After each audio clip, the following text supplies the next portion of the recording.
Well, there's no color, so there might be some bad transistors. So much for the whole solid state being more reliable than tube deal. I mean, I guess I can see why they did not go fully solid state quite yet in 1970 with a lot of TVs still. Jeez, I've never really had to fight over there not being color. I mean, the TV can display color. It's just not exactly aligning with the the frequency. It's like out of sync or something almost. So I'm kind of thinking maybe the burst amp might be the burst amp transistor might be bad or screwing up.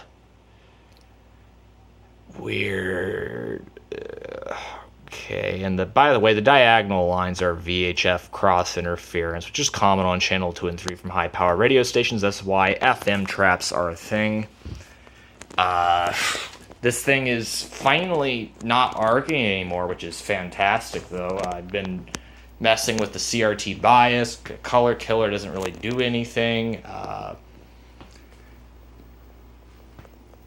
This thing is sizzling. It's like, why? Is that just the corona?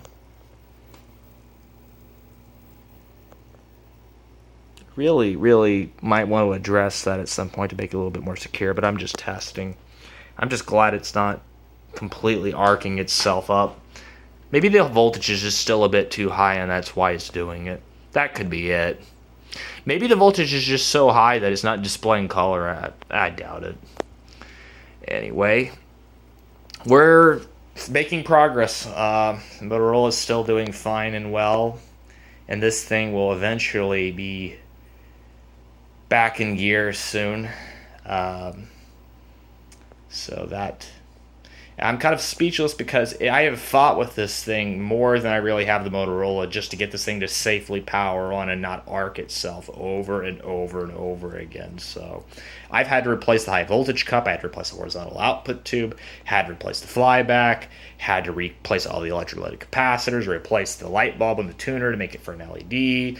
I had to clean all the controls. I think I might have to clean the tuner again because it is touchy.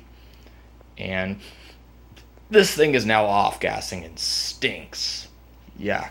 Well, so now we're dealing with transistors that probably got fried, I'm guessing, when this thing was doing its little arcing escapades. So I'm kind of wondering about X-ray emissions, though.